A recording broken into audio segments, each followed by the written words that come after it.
And thank you for standing by. At this time, all participants are in a listen-only mode. During the question and answer session, please press star 1 on your touch-tone phone if you'd like to ask a question. Today's conference is being recorded. If you have any objections, you may disconnect at this time. Turning over to Ms. Heather Brown. Ma'am, you may begin. Thank you, operator. Welcome, everybody. We're so glad that you were able to make it. And I wanted to take a moment first to introduce our two speakers to you, and then I'm going to go through our slides that are normal first few slides for those of you that know them that kind of give us our disclaimer. We're very excited today to have Erin Sheets with us. She is a content specialist in the Office of Financial Protection for Older Americans at the Bureau of Consumer Financial Protection. The majority of her career has been spent in the field of financial education. She's developed programs to teach children and parents the basics of financial literacy, as well as resources on financial security issues for the 50-plus population. Obtained a bachelor's degree in English and a master's degree in educational psychology from the University of Virginia. So we will welcome Erin, and she will be our first speaker once I go through the introductory slides. And to also introduce Patrick Campbell. Patrick Campbell works as the Acting Assistant Director for the Office of Servicemember Affairs. Patrick has been with the Bureau since 2012, and prior to that, he was the Chief Legislative Counsel for Iraq and Afghanistan Veterans of America. He's one of the country's leading experts on the post-911 GI Bill, and he was a key architect of that program back in 2008. Campbell was also a combat medic serving with the D.C. National Guard, and he served in Iraq with the 256th Infantry Brigade, regularly patrolling Baghdad. So from you, Patrick, as well, and thank you for your service as well. And for everyone, we're going to get started with our slides. Advance here. To go through this disclaimer, this presentation is being made by the Bureau of Consumer Financial Protection representatives on behalf of the Bureau. It does constitute legal interpretation, guidance, or advice of the Bureau of Consumer Financial Protection. Opinions or views stated by the presenters are the presenters' own and may represent Bureau views. Consumer Financial Protection regulates the offering and provision of consumer financial products and services under federal consumer financial laws and educates and empowers consumers to make better informed decisions. This webinar is being sponsored by our Financial Education Exchange, or FinEx. Today we're at over 3,480 members, and we do a variety of things for the adult education population, and you can visit our website, and we're going to have those the links for those at the later on. Also, everyone that's on this call will receive a copy of the slides if you gave your email when you logged in, and a copy of the recording will be posted. If you did not give your email and you do want slides, you can email the email address that's at the bottom of this slide. And if you happen not to already be a FinEx member, perhaps somebody forwarded you this email for you to watch, you can also sign up to be a member by emailing that email address, cfpb_FinEx@cfpb.gov at the bottom. Okay, so my name is Heather Brown, and I'm facilitating the call for our excellent, outstanding speakers. And some of you may have been familiar with Irene Skricky. She was the person that brought me on and trained me for this role, and she's still involved, so she hasn't gone anywhere. She's moving up to bigger and better things. But I just want to make you aware of that for those of you that may have expected to hear her here today. So I'm going to get prepared to hand it over to Erin Sheets. Let me just her control of my slides, and we'll be running. Also, for attendees, if you want to ask questions during the presentation, you can certainly ask questions in our Q&A section. And when you have a break in time or if there's an opportunity, I will respond to those questions. If we can't do it during the presentation, we will try to get to as many questions as we can at the end, and we'll also open up the lines at the end of both presentations for question and answer. Erin, it's all yours. Thank you. So much, Heather. I'm so excited to be here. This is my second FinEx webinar, and really enjoy with this group of people because I was once one of you. As Heather mentioned, I've spent a lot of my career, all but about 3 years, as a financial educator. So really excited to be here, and thank you so much for having me.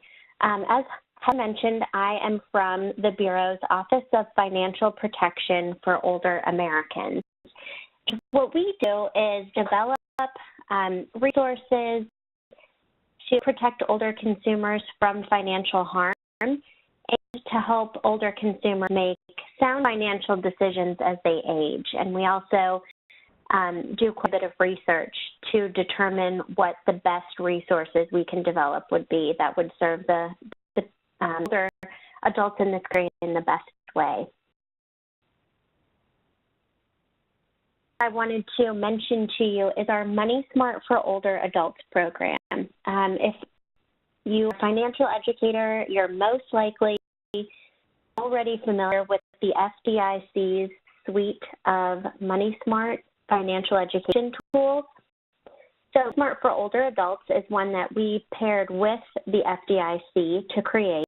It's an awareness program, and we really focus Smart for Older Adults on scam and fraud prevention. So the majority of the resources are going to be about how to identify, how to identify different kinds of scams and fraud and other forms of exploitation, and there's information about how to report that as well in the Money Smart curriculum.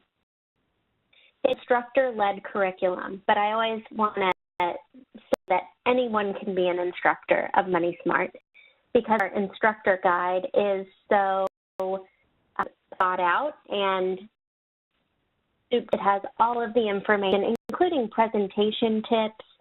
It even suggests that you get a microphone, for example, because a lot of older adults have issues with hearing loss. And so it really gives you tips and tricks as well as really solid content, and it's all free. Instructor guide is available through the FDIC's website, so fc.gov/moneysmart. And the resource guides, which I would recommend everyone here go online and at least order one copy of the resource guide. Basically a glossary of all different kinds of scams and fraud, from IRS scams to telephone scams, lottery scams, affecting veterans, as well as home contractor scams. The list goes on and on and on. And so I would recommend going to our site, consumerfinance.gov /moneysmart, and be able to resources there and order copies for free. You don't even have to pay for things. This is all a service of because we are a federal agency, so definitely take advantage of that. The content was updated in March of 2017, and then we just updated the content in Spanish as well. And so the Spanish resources are all available, including PowerPoint slides, both in English and in Spanish, the guide in English and Spanish, and the resource guides in English and Spanish. So definitely check that out. Slide. The next resource that I want to make everyone aware of is managing someone else's money guide. I don't know how many of you have either coached someone in a financial capacity, or maybe you have been focused on adults in that kind of sandwich generation where they still have kids at home, yet they're also caring for aging parents. Those of you who may have clients who have disabilities, who might be able to manage their own money and may have to have help from a friend or family member, the Make Someone Else's Money Guides are really great for those financial caregivers. We have different guides for the 4 common types of financial caregivers. That's agents under power of attorney, guardians, trustees, and government representative payees, like Social Security rep payee or Department of Veterans Affairs representative payees. So those are really great guides for the adult child or parent of a disabled child who says, oh gosh, this either my child's 18 or aging parent has gotten to a point where they don't feel comfortable handling their finances themselves, and we're now under a power of attorney. So it's great advice for the caregiver and includes information on protecting assets from fraud and scams as well. And it is available in English and in Spanish. And we also have it available in 6 different states. Those 6 states with a high population of older adults and created guides that are a little bit more tailored to the laws and the resources that exist in those states. If you are one of those states, and you'll find all the information on our website. Definitely check those out. But the national guides are fantastic for those who do have a particular state guide. And you can go to our website, again, consumerfinance.gov/MSEM. So it's short for Managing Someone Else's Money. You'll find it there. It's also listed as a consumer tool if you are scrolling across our website on that top navigation bar. They're also available for ordering for free. You can also download them. You can order 1 copy or you can order 500 to keep on lit racks at your, maybe the location where you are. And you often really great to have racks at financial institutions, banks or credit unions, legal services as well. So great resource there. Mentioned that we at the Office for Older Americans have really studied community networks that fit older adults in the following ways. They pull together law enforcement, adult protective services, banks and credit unions. They pull together legal services, area agencies on aging, other different groups that serve senior community. We pull those folks together in the same room in a location. We've been to Florida, we've been to Oregon, Montana, Kentucky, Oklahoma. So we go all across the country, and we bring these people together to talk about how better we can do at supporting older adults protect themselves from frauds, scams, and other kinds of financial exploitation. And then we help them sustain those networks that they've created. So we do have a report that is based around the study that we did, and we do these convenings every once in a while. So I encourage you to go to the website that's listed on the slide and check out our Community Networks project. We might be coming to your community soon, or if you have a particular interest in this area, my information will be later in the presentation, and you are extremely welcome to email me and let me know if there's a community that you'd like for us to do next. And we also do research.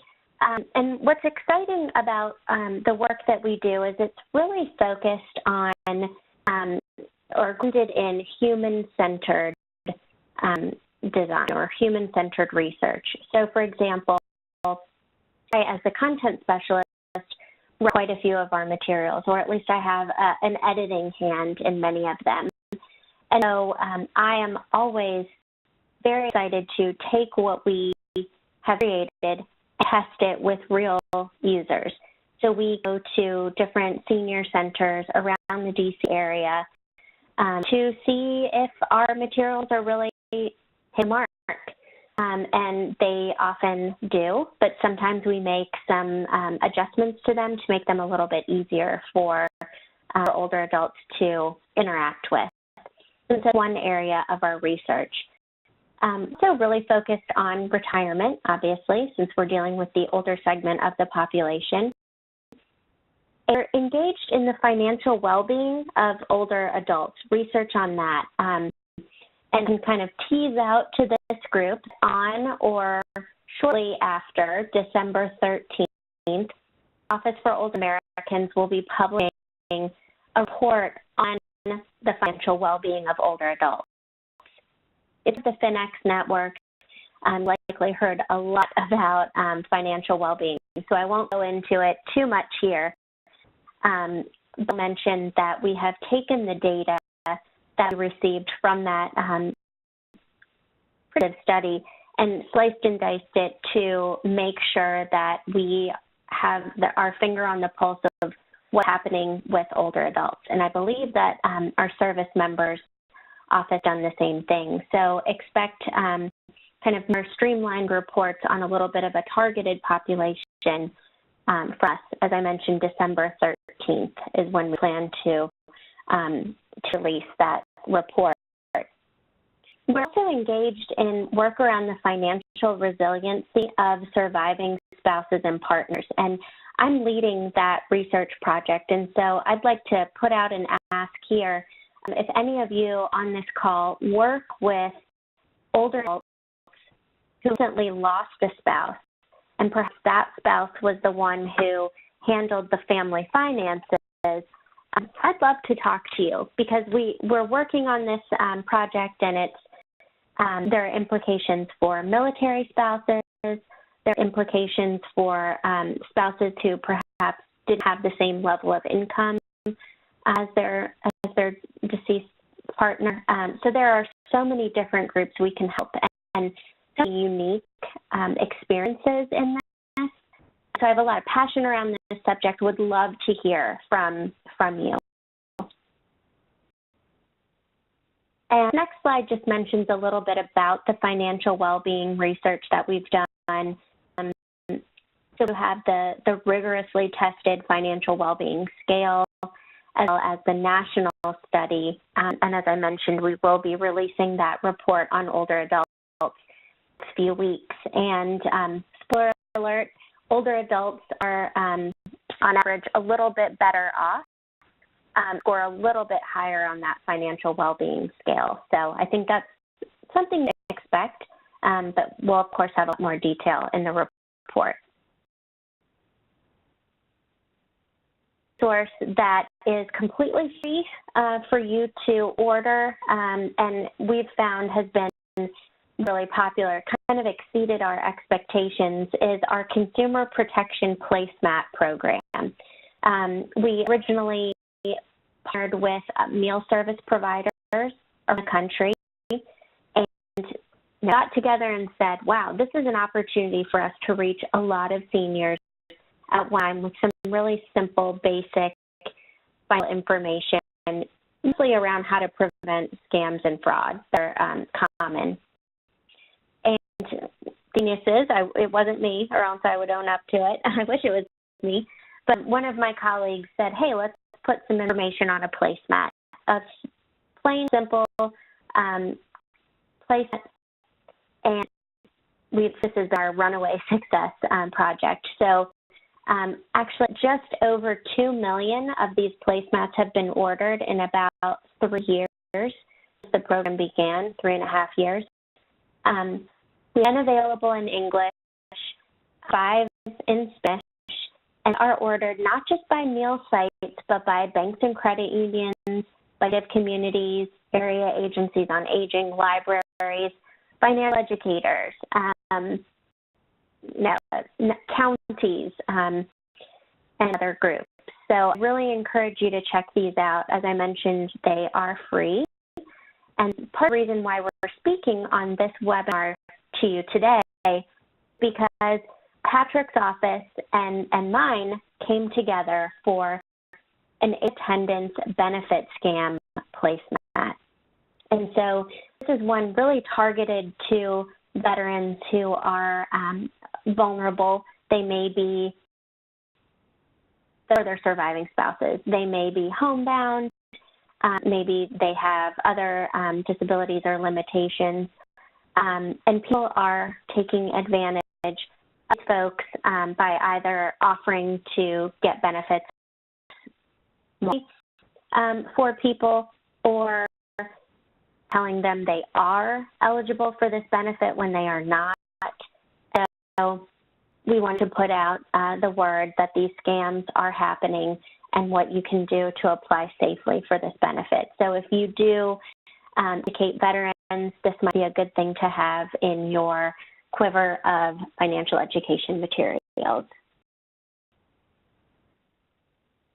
As for older Americans, also we come up with quite a few consumer advisories each year.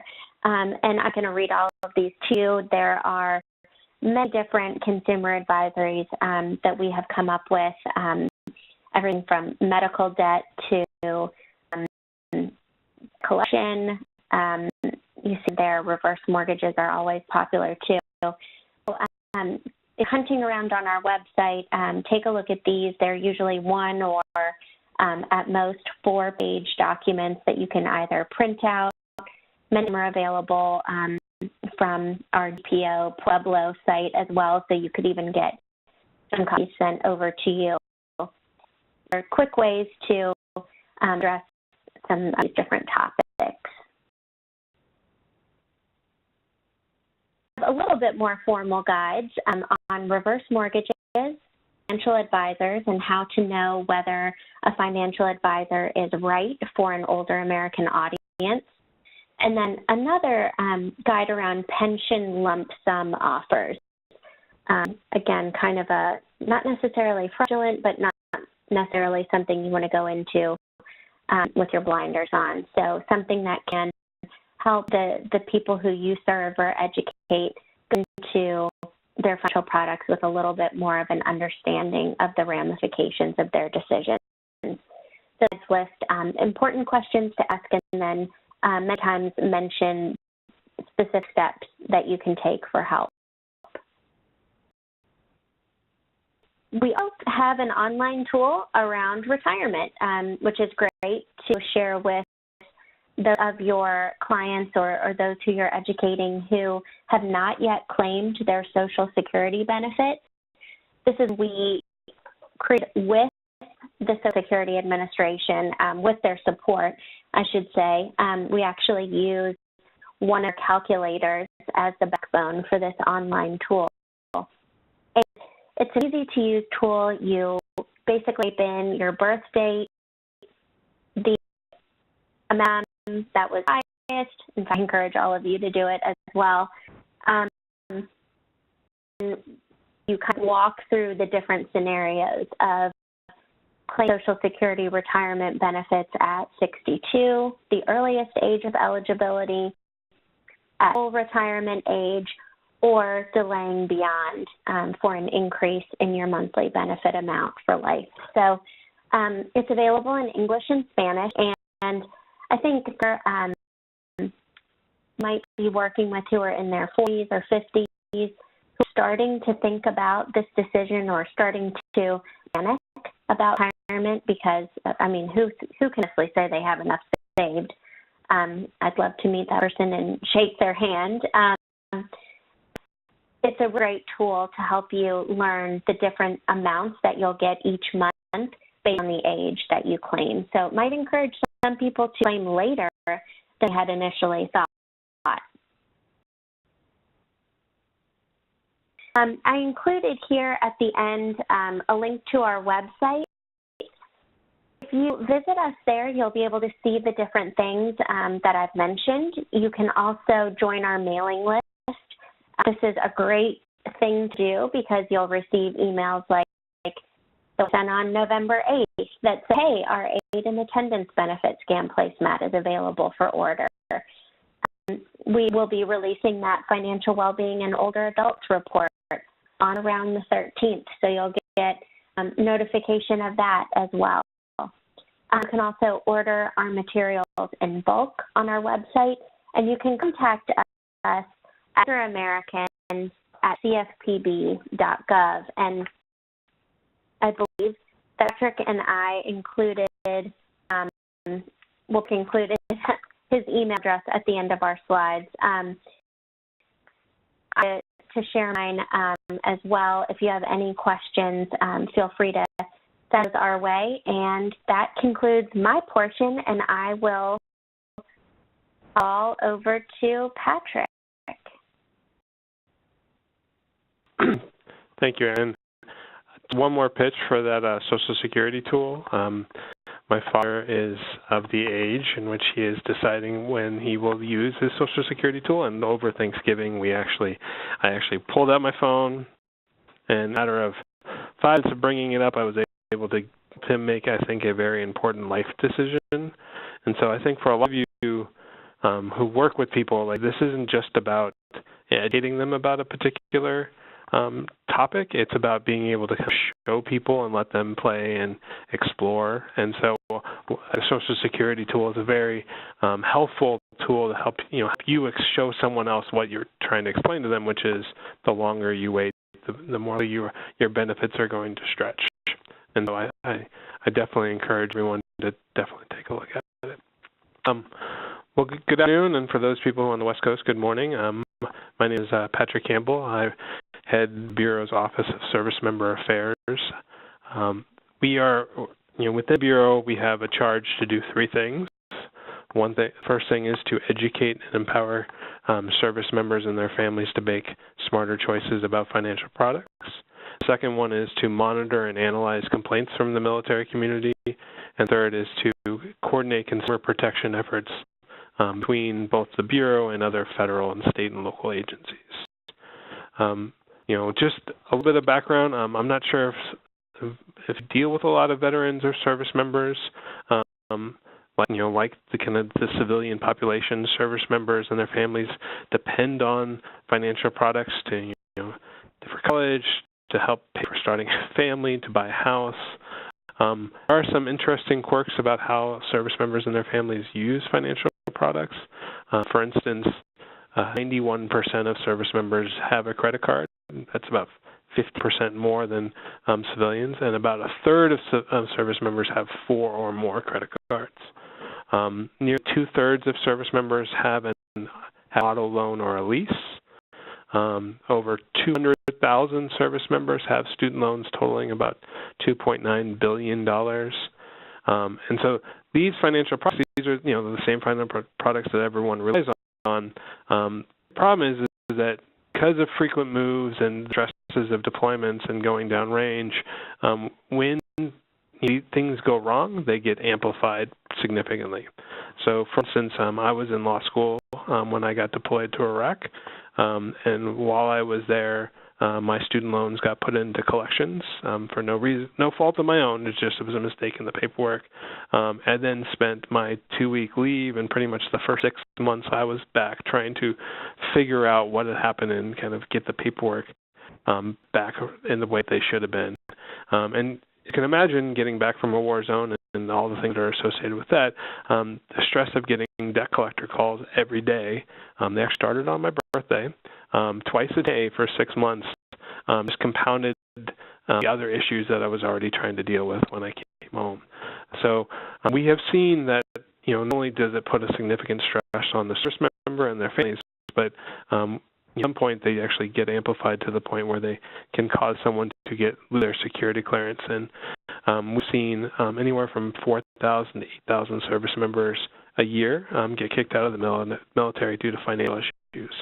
And for what it's worth, that not only are we losing potentially good service members, it costs the government almost $450 million a year to replace those people. So that's the tactical environment that we operate. We have lots of resources available for service members and practitioners like yourself. About a year ago, we sat down and we said, one of the things, a lot of great resources throughout the Bureau, but it's not always the easiest to find. So we basically charted what we call the life cycle of the military consumer, different stages in which service members or veterans might be in their careers, and what resources that we had available at the Bureau and other agencies that would be most helpful for people. So, for example, like at the beginning of the life cycle, if someone's joining the military and being shipped off to base training, before you show up, you need to have. I think they tell you 3 things you need to have. You need to have running shoes, a toothbrush, and a bank account. Anything else, the Army's going to get you. But so how does someone choose a bank account? When they get to their first duty station, what do they need to know about buying a car? When they get a little bit farther along and they said, hey, maybe I want to get a higher education. Maybe I want to do something a little more than what I'm doing. We give people what are these people who have student loans, like what are your options? We see a lot of service members showing up with students who are taking out student loans while they're in service. What are your rights and privileges? And then people who are getting out of the military who have trying to go to school under the GI Bill, or they're trying to get disability benefits, all the way to the point when they're retiring. So at each stage of these of this life cycle, we have different sources. And the good news is if you don't remember anything else I say today, pretty much everything that I'm about to talk about can be found from here. So if you click on here, then you can either download it in one big PDF. It'll have like 3 pages with all of it, or you can go to each of the individual tools itself.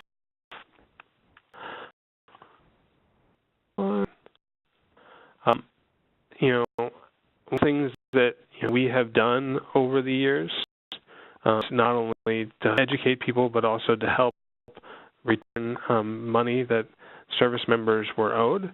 And so right now, if you go to our service member page, you actually see that we've helped return over $200 million to service members and their families. Actually, we have an updated page that actually should say $1.2 billion and counting. And this is both, this is just counting practices that we've helped make referrals to enforcement and other agencies. We'll talk a little bit about that. We have educational brochures, like our friends and older Americans. We have a lot of great publications that can be downloaded for free. Two of the most popular are here. What are my rights under the Military Lending Act? So Congress passed something in 2008 that said that lenders cannot charge more than 36% interest on products that are lent to service members and their families. And they also put in a number of other protections for service members. Now, this is a really great benefit. Not a lot of people know what it means and what it is, so we have a great publication to say, here are your rights under the Military Lending Act. There's also something called the Servicemember Civil Relief Act. It was originally passed during World War II when lots of people were being shipped off, being drafted and shipped off to war, and basically says that if you're getting activated and basically sent to active duty, that there are protections for you. Any service debt is limited at 6%. So you can't be foreclosed on or have other kind of negative financial actions happen to you while you're on active duty. So here are 2 really great resources. We are, I think, this exact moment, we are about to order a bunch more. So if you would like some, I definitely encourage you. The other one that we have that's really popular, Tackling Student Debt, which goes through the service members and veterans have a lot of additional benefits when it comes to student loans, and so it's a great way to know, like, if I have student loan debt, like, what are my options and what are the things that I can do. So I get this to the next one.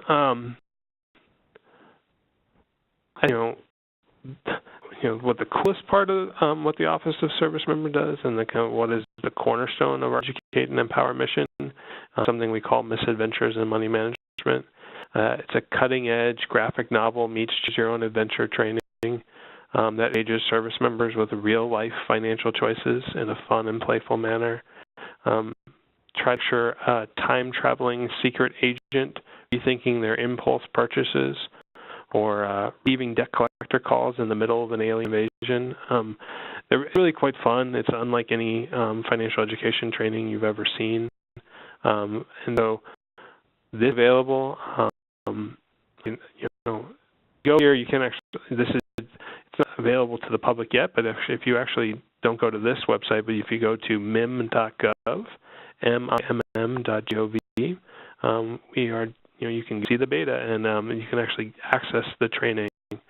There are 6 or 7 characters. They each take about 10 minutes, and they just cover topics like how to buy a car, how to avoid impulse purchases, and allows people to play and see the consequences of their actions in a playful manner while fighting zombies and saving from the aliens invasion. So it's pretty cool, and I definitely encourage you to check it out. I think this is especially good for people who might be who might be repeat offenders who are kind of coming to you and you're seeing people having problems multiple times.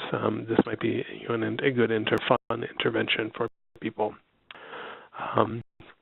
So like I said, the first thing that we do at the Bureau, the Office of Service Member Affairs, is educate and empower. We do that through our military life cycle. We do that through our publications, and we do it through misadventures and money management. The other thing we do is the complaints. On average, we receive anywhere from 20 to 30,000 complaints per year. This was taken in April, so I think 2018 will be about the same as we've seen before. You can see we get a lot of complaints about debt collection, credit reporting, mortgage, credit cards. Debt collection and credit reporting are something that affect the general population, but because of the unique nature of service members and security clearances, it affects them even more, because if there's something negative on their credit report, that actually can affect their security clearance. And recently, the Department of Defense just announced new rules that said, previously you'd get a security clearance every 5 years. So you get security clearance, 5 years later they would warn you, hey, we're about to pull your file, maybe you cleaned it up, and then they would pull the file and check your credit. Now, instead of doing periodic checking, they're going to be doing continuous monitoring. So basically, they could be pulling your file every month to see if you have any red flags on your file, which means that service members could have something on their credit report, and the first time they're hearing of it is not from a debt collector, but actually from their security NCO, non-commissioned officer, knocking on the door saying, "Sir, we have a problem." And so it's more than anything that we see, I think, if I had to guess, if I had a crystal ball, what we will see more of over the next years is people having to really aggressively review their credit histories and make sure that they're on point, because the Department of Defense is going to be looking a lot closer than they have been before. As you can see, we get complaints from all 50 states. We also get complaints from a lot of people overseas. Actually, just lived in Germany for the last 3 years, and people are it's so much harder to interact with financial products when you're overseas. You have conversions from one financial institution to the other one. I actually just got an email from my bank in Germany saying, "Where are you?" I thought I closed that account before I moved back here, and so it's just something that we hope we know that we can be a service to service members, kind of not only on in continental United States, but overseas as well. And the last thing is, our mission is to improve consumer protections across, federal agencies. We worked with the Department of Defense and the VA and the Department of Education and the Federal Trade Commission. Recently, we worked with the Department of Veterans to issue what we call a warning order about VA refinance offers that sound too good to be true. One of the best benefits for veterans is these VA home loan benefits, and that allow people to basically buy a home, no money down, that's partially guaranteed by the VA. We have seen through complaints and through stories we've heard from veterans that there are a number of companies that were aggressively trying to get that had these loans to refinance their loans with promises that just sounded too good to be true. mortgage payments, get your escrow back, and that's these amazingly low interest rates. It's amazing because the interest rates generally are going up.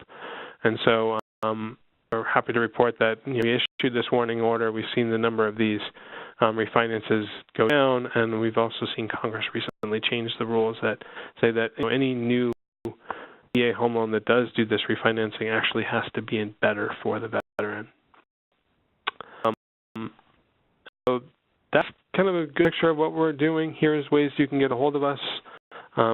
Please feel free to find on Facebook or Twitter. You can email us at military@cfpb.gov. We also have a great email distribution. So, like, for instance, one of the things we just launched yesterday was our first installment of a buying series with the Federal Trade Commission. It's going to be a 4-part series talking about what are steps to buy a car. So the first one is choosing the right auto loan. Second one's going to be for used cars. Third one's going to be trading in your old car, and the fourth one's going to be add-ons. I think that's going to be resources that are great for veterans and service members, but it's also just a great for generally anyone. So I think I've gone over time. I think we're about to open up for questions.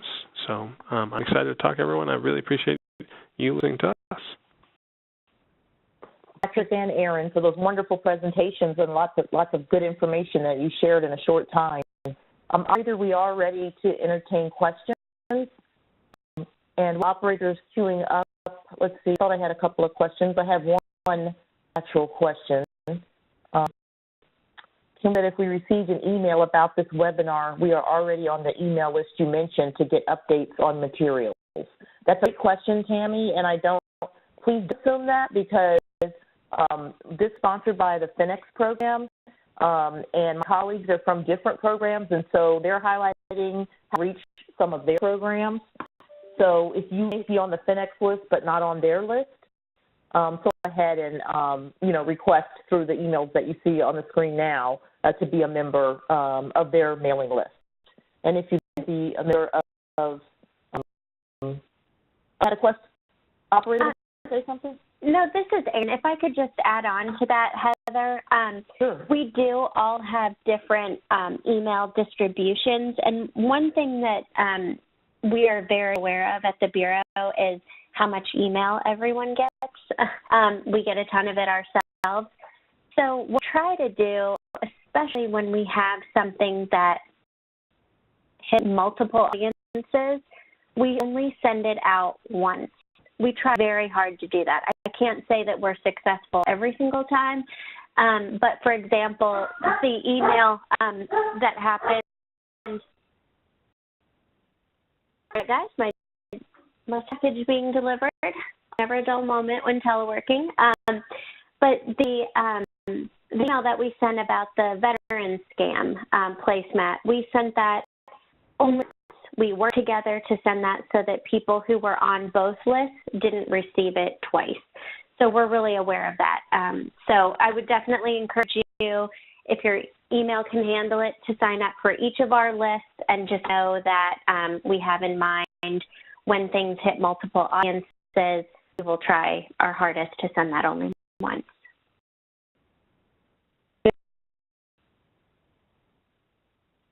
Do you have any questions in queue? Thank you, speakers. Again, participants, if you have a question at this time, please press star 1 and record your name. Please make sure that your line is unmuted. Record your name clearly with the prompt. To withdraw your request, please press star 2. Again, if you'd ask a question at this time, please press star 1 and record your name. Once the questions register.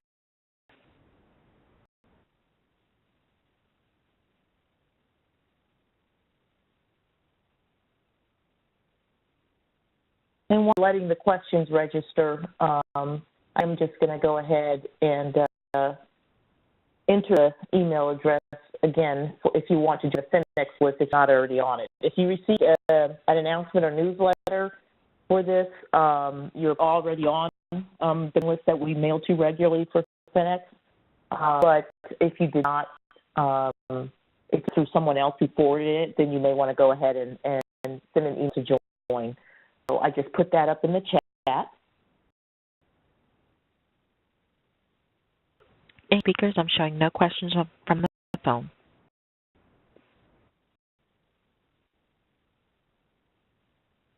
Again, participants, if you'd like to ask a question, please press star 1 and record your name.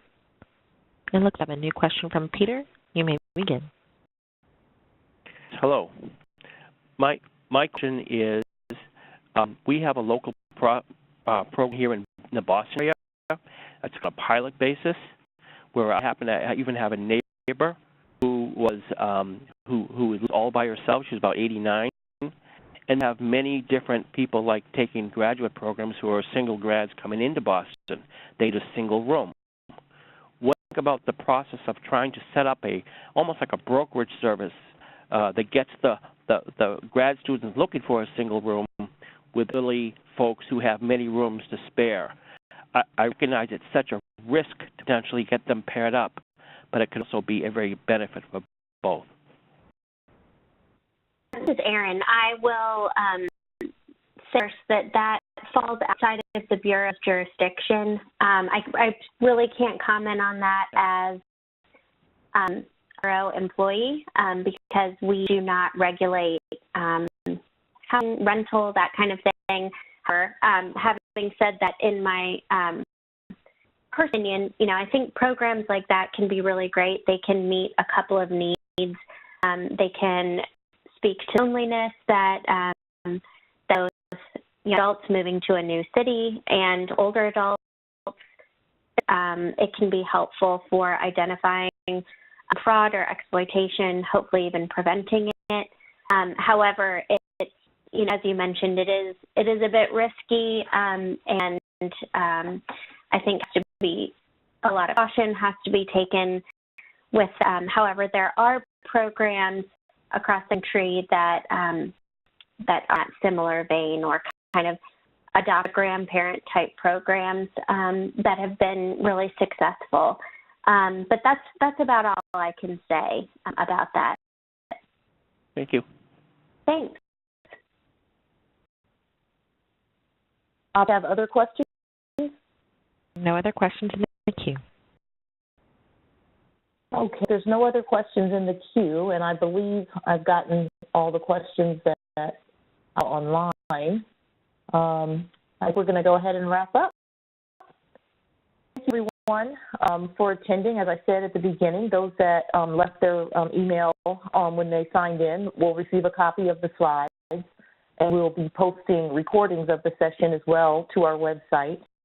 And forward to some of you that may not already be a member of our FinEx Education Exchange membership, joining by sending an email to CFPB.gov, which I just put in the chat. So have a good afternoon, and thank you again to our two speakers. Concludes today's conference. Again, thank you for your participation. You may disconnect this time. Speakers, please stand by for the post-conference.